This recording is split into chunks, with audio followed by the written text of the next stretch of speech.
Hi, folks. Welcome to another episode of This Week in Hockey East. Great to be with you once again, along with Bridgette, Proulx. I'm Eric Gallanty. We're going to flip things and have our guest join us first today. And our guest today is brought to you by the Boston Harbor Hotel. Plan your fall getaway today at bostonharborhotel.com and experience Boston's best waterfront views. We are joined by Boston College sophomore and Boston Bruins first-round pick this year, James Hagens. Nice enough to spend a minute with us. James, thanks so much for joining us. Thanks for having me. Let's start with, just the team overall. You guys have won 4 games in a row, playing your best hockey, a nice sweep over UMass last weekend. What is the thing that's kind of been working here these last 4 games? Yeah, those were 2 huge weekends for us. I think just coming together, going out there, playing a full game. I think a huge thing was just playing the right way. When you play the right way, good things happen. So that's been something that's, really been harped on, and it's been helping us out recently. I know, James, you had a really exciting draft day this past summer where you got to, have the Happy Gilmore video, and you got just kind of a whirlwind experience of what the NHL draft is like. But I was curious to know, have any of the current Bruins players, did they reach out back then to welcome you to the team? Have you heard from them? How much do you keep in touch with your pro team while you're in hockey? Yeah, it was really cool. I think it's a whirlwind right away when you stand up and, you hear your name called. And after I was getting a text from a bunch of the players. I got a FaceTime that night from Pasta. So that was really cool. And then when I was able to come here, I was able to train here in Boston for a couple weeks over the summer. I was able to meet a bunch of them. Great guys, great human beings. They made it feel like home for me. So. James, how different has this year been knowing where you're going, your Bruins draft pick, and being able to do that versus last year where, it's your first year of college hockey, you're dealing with the whole draft process. I imagine teams want to talk to you every single day. How have the 2 years been different now that you know where you're going after your college career?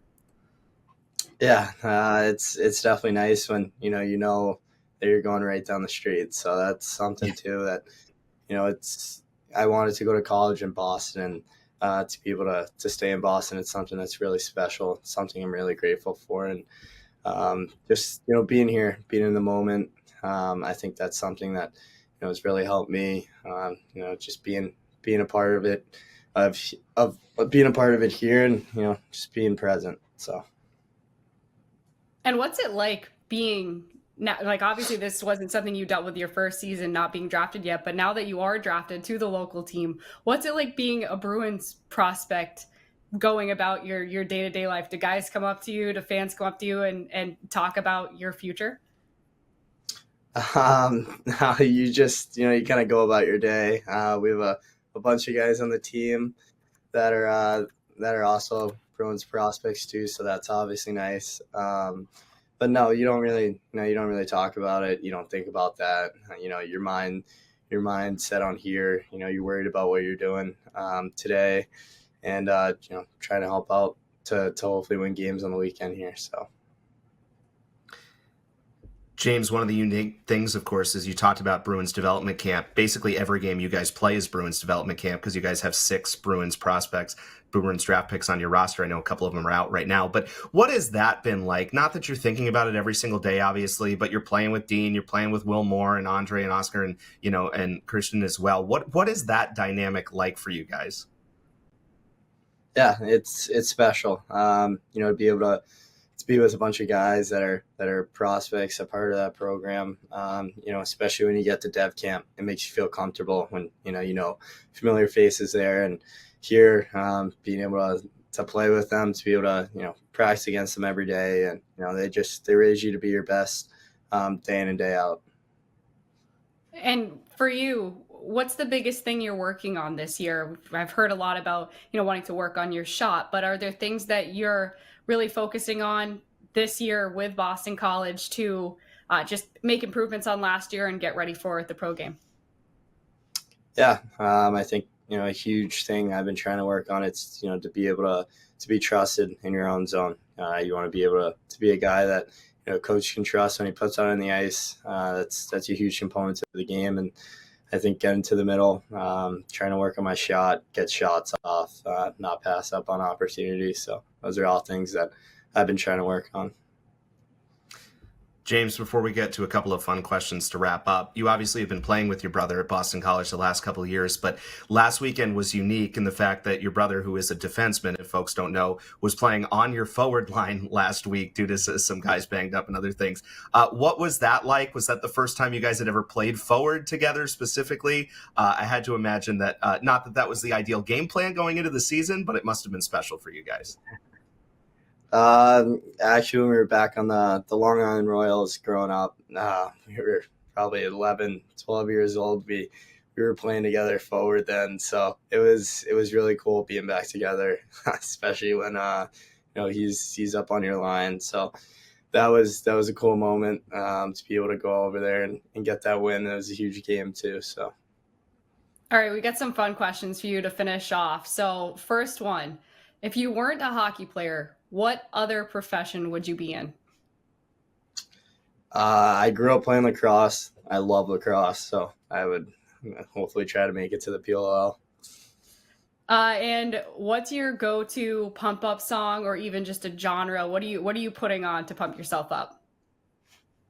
I love Sam Barber, so whatever Sam Barber song it is, I think my favorite one's "Man You Raised" by Sam Barber. It's a good song. So. And last one, what's your go-to dining hall order? When we talked to your teammate, Dean Letourneau, we had a really interesting answer. So I don't know, do you have anything crazy you order when you go to the dining hall, or you keep it simple? I mean, I just got back from the dining hall, so I think my go-to is just two chicken cutlets, just 2 pieces of chicken, and I get 2 pieces of American cheese on both. So. And then I throw rice on the side. So. All right. That's well, nice. that was a little bit quite as crazy as Dean. Not quite. No. He had some random like sauces on his, and yeah, Dean goes a little nuts. Well, good stuff. Well, we know you got to get to lift. Good luck this weekend. We're looking forward to watching you guys against Maine here on NESN. James, thanks so much for joining us. Thanks for having me. That's James Hagens, Boston College sophomore. We'll continue on with This Week in Hockey East. Coming up, we'll talk about that BC Maine game next. Welcome back to This Week in Hockey East. It's time to preview our Friday night Hockey East on NESN Game. The BC men hosting Maine, and Eric, BC's coming off a 4-game win streak. Yeah, they've really flipped things. Probably the hottest team in Hockey East right now. Sweep of Vermont on the road, and then a sweep of UMass last week. Boston College has outscored their opponents 18-4 over the last 4 games. So they've been good offensively. They've good defensively. Their depth is really showing up. They've scored, as we said, 18 goals over the last 4 games, scored by 13 different players. And none of those are Stiga. None of those are Gasso. None of those are Jelvik. So it's been pretty impressive how the depth has shown up. We've talked about Jake Sondriel a little bit. It's worth diving in a little bit more. He's our Service Credit Union scoring leader this week. He scored 2 goals in the game on Saturday at UMass. He now leads Boston College in goals with 5. He's tied with James Hagens for first place in points. And, for as good as Dean Letourneau's been, and we'll talk about him in a second, you can't talk about Dean and his jump without talking about Sondriel's jump as well, because that line has been the Eagles' best line all year. Sondriel, Dean Letourneau, and Will Vogt. They played so well together. That's been a consistent group. And Sondriel playing so well, Bridgette, has allowed Dean Letourneau to play so well as well. Yeah, we've talked about him each step of the season, right? We've talked about got off to a better start, and then he's built off that start, and he's maybe even gone up another level in the past 2 weeks, and he leads BC in shots, over 4.5 shots per game in the last 7 games. Maybe was the best player on the ice on Friday, had a 3-point weekend last weekend, and worth noting what he's been doing and how he's filled in for some of the other scoring with guys out of the lineup. You mentioned Gasso has been out and will continue to be out. Jelvik has only played 3 games this season, so they've really had to lean on other guys, and Dean's somebody who has increased his production to make up for some of that. Yeah, and then you combine it with guys like Will Traeger scoring his first career goal at the end of the game on Friday. And then even more unexpected, Paul Davey, who was playing just his 8th career game, scores his first career goal. And it was a massive one Saturday. It was a scoreless game, and he gave Boston College a 1-0 lead. Dean Letourneau camped out in front. So you're seeing the depth a little bit. I think the other side that's worth talking about is the Eagles defense. They've only allowed 24 shots a game this year. This was a little bit of a trend early last season. As the year went on, it didn't quite hold, but same thing to start this year, right? They're only allowing 24 shots per game. That's the fewest in Hockey East, and it's allowed Luca Cloutier to really settle in. 32 save shutout on Saturday. He won his second Hockey East Weekly Award in a row. Now, since the Denver game, in 5 Hockey East games, he has a .942 save percentage and a 1.42 goals against. So BC playing well as they take on this Maine team.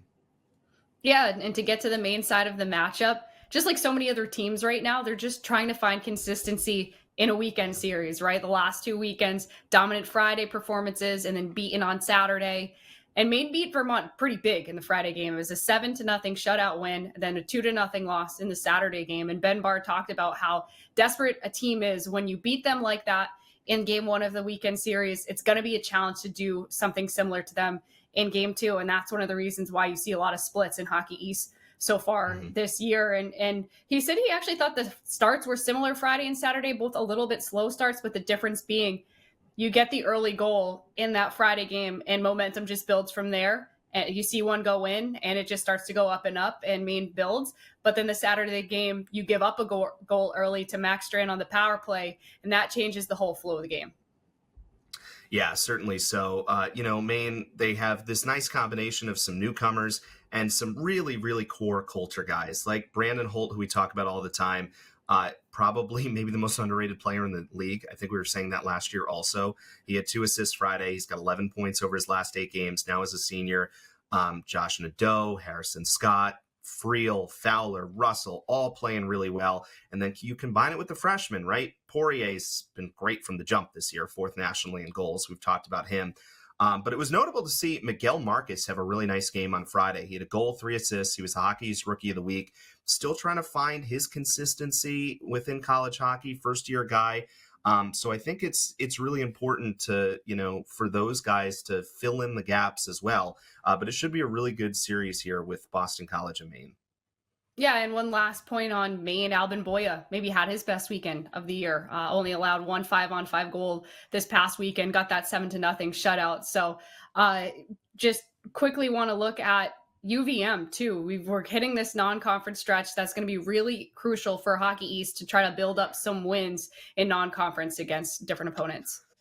Yeah, it's just worth noting quickly here. You have the one game this week with Vermont and Harvard. Harvard's played really well recently, so it's a tough game.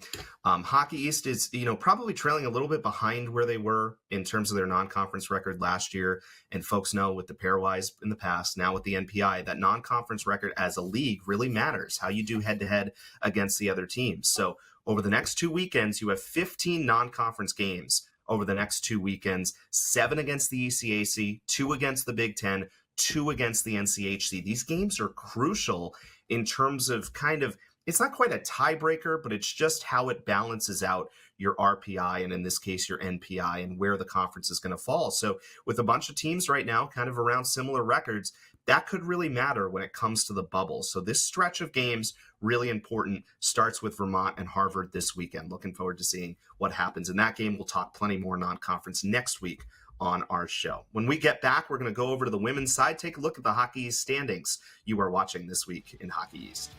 Welcome back to This Week in Hockey East. It's a good time to check in on the women's side and the women's standings. We're getting to the part of the season where now you can put some stock into what you see in the standings, starting to see some trends develop. And Eric, Northeastern and BC have started to create some separation.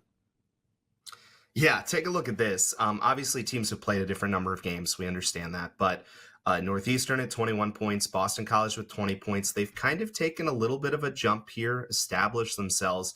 And then you look at basically 3, where New Hampshire is, down to 9 with BU, just 6 points separating 3 through 9 right now. A couple of notes on there. Boston College has played 2 more games than anyone else. UConn has only played 4 games to this point. So, yes, you have games in hand, but as folks like to say, you got to win those games in hand for them to matter, right? So a little bit of work to do for UConn. They played a bunch of non-conference games early. Excuse me. So it'll be interesting to see what they do. But let's just talk about this Northeastern thing, right? Because as you see at the top of the standings there, they're 7-0. They've outscored their opponents a ridiculous 29-7 in conference games to start. It's their best Hockey East start in program history, believe it or not, which is kind of hard to believe. Strikers Zablocki was so good last week. First Northeastern freshman with a hat trick since Kendall Coyne in 2011, 2012. She's now up to 7 goals, tied with Karan for the team lead. But you look at Northeastern right now, Lily Shannon leads the conference in scoring with 19 points, one ahead of Ava Thomas, who we've talked a lot about. There are 7 players in Hockey East, Bridgette, who are averaging a point per game. 4 of them are on Northeastern, right? Zablocki, Shannon, Constantinople, and Morgan Jackson. So they're doing it offensively. We know what Lisa Junssen's doing on the other side defensively. So Northeastern keeps on rolling here, and they'll be at Maine this week. The other team is Boston College, who pretty impressive weekend against Boston University. Yeah, they were able to get the weekend sweep against BU, and obviously a familiar ComAv rival. And I think what was really great for them too was the way that it happened. They won 2 pretty close games, and the Eagles win on Saturday came in front of a record-breaking crowd. The attendance was 3,965 fans, which broke the record for a Hockey East women's home game on campus. It beat the record by over 1,000 fans. So that was a great crowd. BC gets the win there on the road at Agganis Arena, where the BU men normally play. And it was a great game for BC grad student Emma O'Connor at the University of Minnesota transfer. She scored 2 goals, including the game-winning goal to lift BC over BU at Agganis in front of that massive crowd. And she's our Jersey Mike's a sub above player of the week. She also leads Hockey East in block shots. She's got 42 block shots this year, and that's 5th nationally as well. Yeah, she's been really good. Grace Campbell was really good as well. Hockey East goaltender of the week, 74 saves in those couple of wins. So Boston College will have game with Merrimack this weekend. The other team we wanted to spend a little bit of time on was Providence. We haven't talked as much about them the last couple of weeks. They are coming off 2 losses to Princeton, but you look at Matt Kelly, what he had to say. He thought it was really maybe their best full 60-minute efforts of the season. He felt like there's been discernible steps taken. He thought their defensive game showed a lot of growth. They're pretty young defensively, so it was going to take a little bit of time. He said they're starting to squash offense and break out cleanly was his quote earlier today. So, but we do know how dynamic they can be, Bridgette, right? That top line of Knapp and Peller and Kirchmeier. So, there's definitely potential there if he really feels like there's some growth happening. Yeah, and that line has already been established. Knapp and Kirchmeier are upperclassmen that are solid and were both in the top 5 in scoring last season as well. So you're going to see the production from them. But I think also PC has some young players that we haven't had a chance to talk about yet. And Bella Palucci is someone that I wanted to bring up. She's a name you'll be hearing more. She's a freshman. She's got size. She can be physical, but she also has an offensive skill set that's really good. She's quarterback of PC's second power play unit, and that unit features 3 freshmen. So he's got his youth involved in that already. Freshman Molly Ferris plays on the flank on that power play unit. Freshman Sammy Snyder plays net front on that power play unit.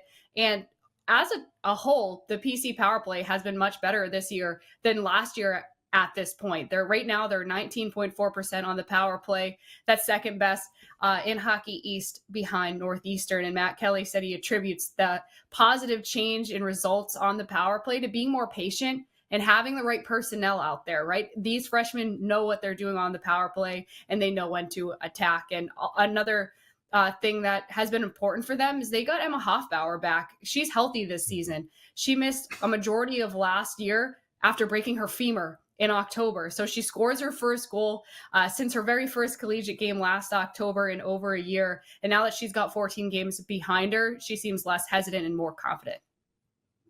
Yeah, really, really excited to see if they can kind of grow off of that a little bit. And we're getting closer to the second half. Trophy season's about to start. Women's Beanpot's going to be back at TD Garden before we know it. January 20th will be here for the 3rd day in a row. So exciting stuff is on the horizon on the women's side. But it's hard. This conference is difficult. It's difficult on both sides. We're going to talk about that specifically when we get back here on This Week in Hockey East.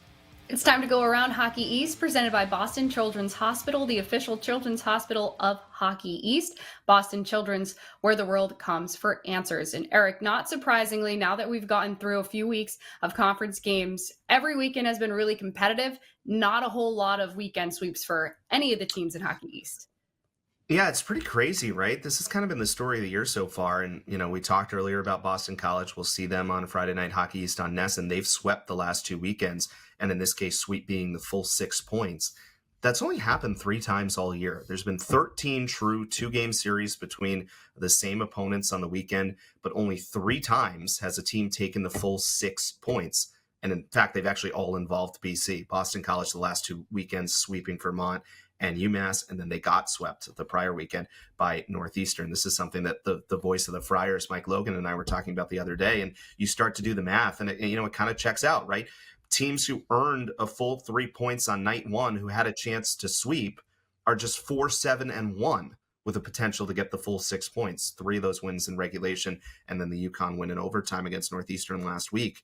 Of those games, that even crazier to me, Bridgette, is that teams who had a chance to get the full 6 points playing that Saturday game at home are only 1-4 this year. So it's just been so difficult to, Ben Barr, you mentioned it, Ben Barr talked about it. It's so difficult when you get that desperate team, the second game of the series. But that's kind of been the factor. So, whether it's all the new faces, whether it's the CHN guys, there's a bunch of different reasons why. But even in the non-conference, right? UMass split with Cornell and Omaha. UConn split early with, Colorado College and Ohio State. It's been tough to get the full 6 points. So teams that can start to do that have a chance to really move up in the Hockey East standings. Yeah, and that'll start to be big towards their MPI at the end of the season. Obviously, we're talking about the men's side not having a lot of splits, or a lot of sweeps. The women's side has seen that a little bit more. But another matchup on the men's side we did want to get to quickly: BU and Northeastern this week, and another one of those bean pot rivalry matchups. And BU's coming off a tough 6-2 loss to Quinnipiac last weekend. Jay Pandolfo was not happy with what he saw. Probably going to see a response from his team this weekend against Northeastern, but Northeastern also coming off some losses against a ranked UConn team as well. So these are 2 teams that are going to be hungry for a win this weekend. And some other notes to keep track of in this series: Yzerman and Rukanakis both were back in the lineup for BU last weekend, which marked the first time in the whole season that the Terrors have had their entire roster available. And it's going to be a good goalie matchup. Mikhail Yegorov versus Lawton Zacher. Zacher got just his second and third losses of the season this past weekend. He had only 1 loss in 8 games played coming into that UConn series. And Mikhail Yegorov has had good stretches and down stretches this season, but we know what he's capable of doing when you look back to the kind of run he had at the end of last season that led BU to the NCAA final. Yeah, and on the Northeastern side, like, Lawton Zacher's not going to have a .980 save percentage every game, right? So you have to adjust out of it. They did get 1 point against UConn on Saturday, but, hockey coaches like to use that word adversity, right? In-season adversity. This is kind of their first chance facing it. They've got off to such a good start. They did have it a little bit earlier against that Army game that they lost, and then trying to bounce back from that. They did it then and went on the run they were on. Can they do it again against one of their rivals in BU? Should be a really excited weekend. Maine and BC both playing well. That's our NESN game this week.